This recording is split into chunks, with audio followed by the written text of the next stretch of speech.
नमस्कार, आप देख रहे हैं नव भारत न्यूज चैनल। दर्शकों, सरकार गठित हुए तकरीबन महीना हो चला है और सरकार दावे कर रही, बड़े बड़े दावे कर रही है कि हमने बहुत सारे मसले जो है पेंडिंग थे, 10 साल में पेंडिंग थे, उनको सुलझाया है। जिस तरह से एक विंटर सीजन और समर सीजन का जो मसला था उसको जो उन्होंने उसको बहाल किया कि सर्दियों में पेपर जो कश्मीर में डेट जो थी एक साथ होती थी उसको सॉल्व किया।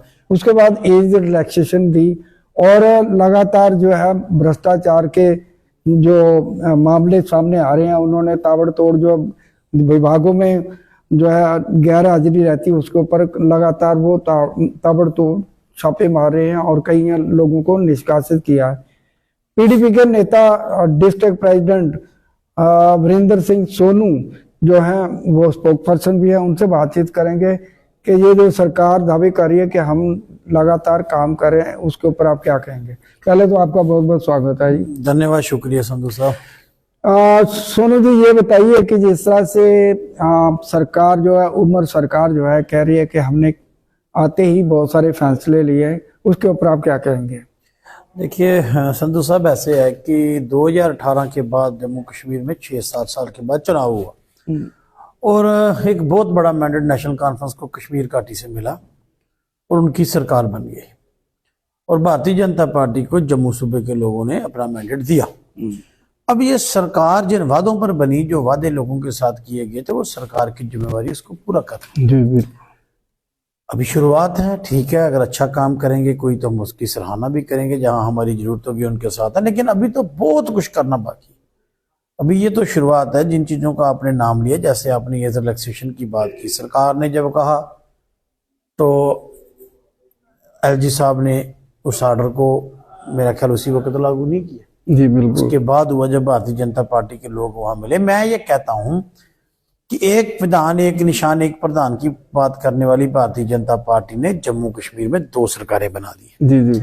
एक सरकार तो वो है जो मैंने और आपने वोट डाल के बनाई है। चलिए हम अपोजिशन पार्टी में हैं, लेकिन लोगों ने वोट तो डाला है। बिल्कुल बिल्कुल। उमर अब्दुल्ला साहब मेरे भी चीफ मिनिस्टर हैं, सुरेंद्र चौधरी साहब मेरे भी डिप्टी चीफ मिनिस्टर हैं, उनकी सरकार है ना, तो वो तो सब के लिए है।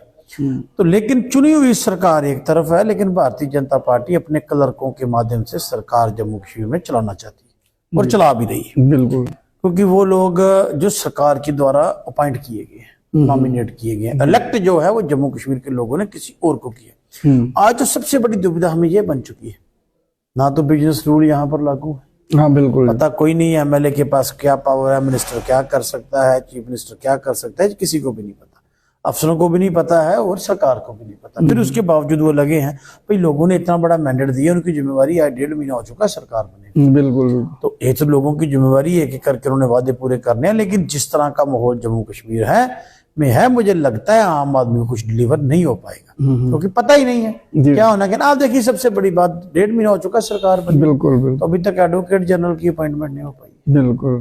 मुझे अभी तक मालूम नहीं है कोई ऑर्डर आया कि नहीं आया। और ये तो मैं कहता हूँ कि स्टेट जो है बहुत बड़ी दुविधा में फंस चुकी है, कॉन्स्टिट्यूशनल जो है क्राइसिस आ चुके हैं, क्योंकि एडवोकेट जनरल की तो जरूरत है ना। अब सरकार की और एलजी के दरमियान जो रस्साकशी है उसको कैसे पूरे करें। और भी बहुत सारी बातें हैं। सरकार ने लोगों के साथ वादा किया है, हम 12 सिलेंडर देंगे, राशन दोगुना होगा, बेरोजगारी खत्म करेंगे, महंगाई को खत्म करेंगे, 370 की बातें की गई हैं। और भी बहुत सारी बातें हैं, विधवा पेंशन बढ़ाने की बात है, सभी धर्मों को दरबार मूव की बहुत सारी बातें हैं। अभी मैं कहता हूं कि उसके ऊपर काम नहीं शुरू हो पाया, लेकिन अभी it is too early to say government की परफॉर्मेंस के ऊपर भी नहीं कहा जा सकता, क्योंकि अभी टाइम है। लेकिन फिर भी मैं ये उम्मीद करता हूं कि जम्मू कश्मीर के लोगों के साथ चुनी हुई सरकार जो है उनके वादों के ऊपर पूरा उतरने की कोशिश करेगी। और भारतीय जनता पार्टी पर भी एक जिम्मेवारी आयद होती है संधू साहब, क्योंकि वो जम्मू सूबे ने एक बड़ा मैंडेट उनको दिया है, इतिहास में पहली बार ऐसी सीटें बोली। तो आज उनके ऊपर भी ये जो चीजें हैं लागू होती हैं और देखते हैं कि वो क्या करते हैं। क्या सोनू जी, जिस तरह से बिजनेस रूल की बात करें, अभी तक बिजनेस रूल ही नहीं बताए गए, तो ऐसे में सरकार क्या कर रही है? बिना बिजनेस रूल के कैसे काम कर सकते हैं? वही तो है ना, आम पिस कौन रहा है। आम जनता पिस रही है। बिजनेस रूल के बिना सरकार काम नहीं कर पा रही है। दिल्ली वाले बिजनेस रूल देना नहीं चाहते, बताना नहीं चाहते हैं। अभी सरकार अपना काम नहीं कर पा रही है, तो आम जनता चक्की में पिस रही है जी। तो इसलिए जितना बड़ा मैंडेट लोगों ने दिया है तो उनको डिलीवर भी तो सरकार को करना है। लोगों की बातें सुननी है। हम तो वक्तन बवक्तन सरकार को जिताते रहेंगे, उनको कहते रहेंगे भी लोगों के साथ जो वादे उसको पूरा कीजिए, जो अपोजिशन का रोल होता है। बिल्कुल। लेकिन opposition for not for criticism, for the sake of criticism नहीं होगा। अगर सरकार को ग्राउंड पर अच्छा काम करेगी तो हम उनको वेलकम भी करें, लेकिन अभी तो ये बात कहीं हुई नहीं है। जब तक कभी अभी तो मुझे लगता नहीं है 2 महीनों में कुछ हो पाया है, क्योंकि सरकार के पास भी रोड मैप नहीं है, बिजनेस रूल नहीं है, मैंडेट है। तो अब उसके आने वाले वक्त में देखते हैं सरकार एक रेवोल्यूशन भी पास किया था। जैसे सरकार बनी तो उन्होंने रेवोल्यूशन पास था, स्टेटहुड का रेवोल्यूशन पाया। शीतकालीन सत्र चल रहा है, कोई उसका आता पता नहीं है कि वो स्टेटहुड बहाल होगी कि नहीं होगी। जिस तरह से जहाँ से रेवोल्यूशन पास करके भेजा, अमित शाह के पास भेजा, मोदी के पास भेजा, बहुत सारे मंत्री जो है रक्षा मंत्री राजनाथ सिंह के पास भी मिले, लेकिन अभी कोई अता पता नहीं है कि स्टेटहुड मिलेगी कि नहीं, जिस तरह से दावे किए जाते थे। देखिए ऐसे है संधू साहब की जिस चीज के ऊपर नेशनल कॉन्फ्रेंस ने चुनाव लड़ा वो 370 और 35 से इतनी बड़ी मैंडेट जो उनको मिला, लोगों का प्यार मिला, उसके बीच में 370 और 35 के ऊपर बात की गई थी। और नेशनल कॉन्फ्रेंस ने वादा किया था कि हमारी सरकार आने पर इसकी वापसी के लिए बहाल इनको करवाएंगे। लेकिन जो रेजोल्यूशन जैसे आपने कहा वो स्टेटहुड का है जी। उसमें स्पेशल स्टेटस का जिक्र नहीं, 370-35 का जिक्र नहीं है। अपने आप में वो थोड़ा एक वीक रेजोल्यूशन जो था वो डाला गया था। तब हमारे मेंबर असेंबली हैं उन्होंने इस पर ऊपर बात की थी। बट जब पहली चीज जो है, हम थोड़ा सा अपने सिद्धांत पे पीछे हट चुके हैं, क्योंकि जिन चीजों के ऊपर मैंडेट था वो तो नहीं है। अब पता नहीं सरकार क्या करती है क्या नहीं करती है, लेकिन मैं जब समझता हूँ कि ये उसकी परिभाषा पढ़ने के बाद वो अपने आप में एक वीक रेजोल्यूशन जो है वो लगा है, क्योंकि जो चीज वहां होनी चाहिए वो नहीं है। लेकिन मैं तो यही बात कहना चाहता हूं कि जम्मू कश्मीर के लोग पिछले 5 सालों से गहरे दुख में हैं। हमसे सब कुछ हमारा छीना गया, हमारे रिसोर्सेज, हमारी नौकरियां, हमारे जॉब, इवन दैट कि आप देखिए कुछ दिन पहले हैंडलूम डिपार्टमेंट में पोस्टें जो एडवर्टाइज हुई थी, जहाँ लगे थे जो लोग, उसमें से 1-2 आदमी शायद बाहर के भी लग चुके हैं। आज भी वो तो काम जारी है। जिस चीज के लिए सरकार को मैंडेट दिया, पार्टी को मैंडेट दिया, वो सत्ता में आई, ठीक है, लोगों ने माना कि पीडीपी नहीं, इस बार हम नेशनल कॉन्फ्रेंस को वोट देंगे तो लाएगी। तब नेशनल कॉन्फ्रेंस की जिम्मेवारी बनती है, तो पीडीपी इस मसले, लोगों के मसले को हमेशा उठाती है। सोनू जी, जिस तरह से उम्मीद की जा रही, जिस तरह से सरकार को मैंडेट मिला, एनसी सरकार को, गठबंधन सरकार को, तो लगता था कि कुछ ना कुछ बदलाव होगा, लेकिन 1.5 महीने के बीच में इतना ज्यादा कुछ दिखाई नहीं दे रहा। क्या करें कि कोई मजबूरी बन गई है क्या? सेंट्रल गवर्नमेंट के साथ इनका तालमेल नहीं बैठ रहा क्या? देखिए एक बात तो है कि जम्मू कश्मीर में 2 सरकारें चल रही, मैंने पहले ही आपसे कह दिया। एक तरफ लोगों की चुनी हुई सरकार है, एक तरफ अपॉइंट की हुई ऑफिसरों की सरकार है। हर ऑर्डर को कॉन्ट्राडिक्ट की जाती है, कोई वो करना नहीं देते, कोई ये करने देते। तो आज एक स्थिति ऐसी बन चुकी है, आज हम गवर्नमेंट ऑफ इंडिया से भी अपील करते हैं भी इस स्थिति को ठीक कीजिए, मैंडेट की कदर कीजिए। भाई बीजेपी अपनी जिम्मेवारी से भाग तो नहीं सकती है ना जी, बिल्कुल। जम्मू से 29-30 एमएलए उनके बने, जम्मू के लोगों ने उनको वोट दिया। कौन सा जम्मू कश्मीर का आदमी ये नहीं चाहता कि हमारा स्पेशल स्टेटस वापस है? सब चाहते हैं, लेकिन वो इलेक्शन का मसला और था, वोट किसी और तरीके से पड़ गए। लेकिन आज भारतीय जनता पार्टी को भी ये सोचना पड़ेगा कि उन्होंने क्या करना है और क्या नहीं करना। लेकिन सबसे बड़ी बात है, बिजनेस रूल जब तक आएंगे नहीं संधू साहब, तब तक हम क्या बात कर सकते हैं। जिस तरह से आज डिप्टी सीएम सुरेंद्र चौधरी ने कहा कि हम जल्द ही लोकल बॉडी के इलेक्शन कराएंगे, पंचायतों के भी करवाएंगे और समय पर करवाएंगे, क्या कहेंगे? जिस तरह से आज उसने पूरे डेस्क के ऊपर बैठ के लोगों को संबोधित किया आज वहां पे।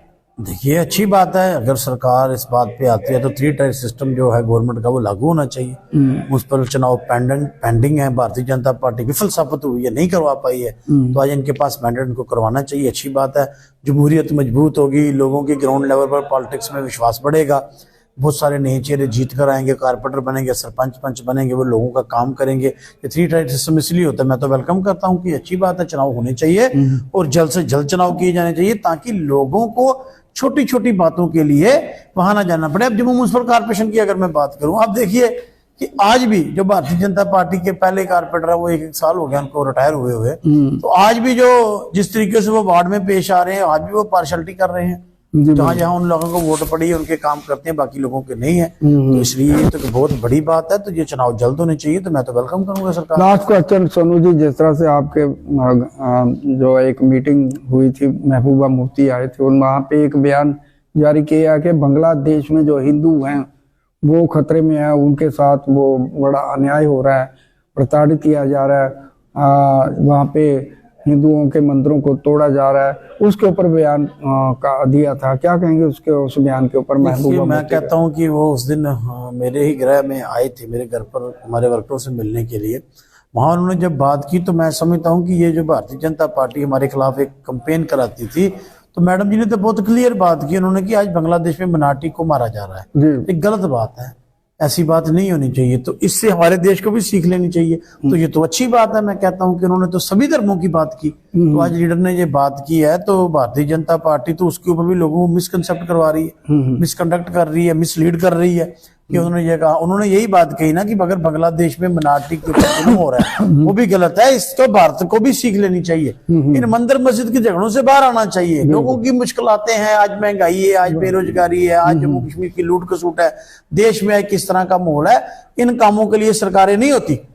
धर्म सबका है, धर्म सब ने मानना है, कोई किसी को तंगी नहीं है। मैं मंदिर में मत्था टेकूं, मैं मस्जिद में टेकूं, मैं गुरुद्वारे में टेकूं, मुझे कोई रोक थोड़ी रहा है। जो चीफ मिनिस्टर बनते हैं, जो मिनिस्टर बनते हैं, जो प्राइम मिनिस्टर बनते हैं, स्टेट कैबिनेट या सेंट्रल कैबिनेट है, उनके काम होते हैं लोगों के लिए रोजगार पैदा करना, महंगाई पर काबू पाना, किसान खुदकुशी कर रहा है उसके ऊपर बात करनी, देश को आगे लेके जाना, ना कि ये मंदिर मस्जिद की बात में जाना। मंदिर में पुजारी अपना काम करेंगे, मस्जिद में इमाम काम करेंगे, गुरुद्वारों में ग्रंथी हैं भाई, उनको अपना काम उनको करने दीजिए। आप राजनेता, आपको देश चलाने के लिए मैंडेट मिला है, आप देश को चलाइए। जिस तरह से बीजेपी जो है कहती है हिंदुओं की पार्टी है, लेकिन दूसरी तरफ बांग्लादेश में जिस तरह से ये नरसंहार हो रहा है, मंदिर तोड़े जा रहे हैं, तो इतने दिनों से खामोश है, कोई एक कदम भी नहीं उठाया उन्होंने उन हिंदुओं के लिए जिनके लिए ये बात करते रहते। देखिए, ये बात अब लोगों को समझ आने लगी है। जब आपको समझ आ गई तो लोगों को भी समझ आने लगी है ना। ये सिर्फ वोट लेने के लिए हिंदू मुस्लिम करते हैं। पिछले 8 दिन से तो जो बोल भी नहीं पाए। अगर मैडम महबूबा जी ने क्रिटिसाइज किया बांग्लादेश को भी, वहां हिंदुओं पर गलत हो रही है, तो उसके ऊपर भी ये किंतु प्रिंतु करते हैं। भारतीय जनता पार्टी हिंदू मुस्लिम के नाम पे वोट लेना जानती है, उसके आगे कुछ नहीं, उसके आगे कुछ नहीं। इनकी पहली परफॉर्मेंस भी 0 है, आज भी 0 है। चलिए, अब जो जम्मू के लोगों ने मैंडेट दिया, मैंडेट की कदर करते हैं। तो लेकिन भारतीय जनता पार्टी को आज मतलब बात करनी चाहिए, आज बात करने से भी वो परहेज कर रहे हैं। थैंक यू सर, धन्यवाद, शुक्रिया जी।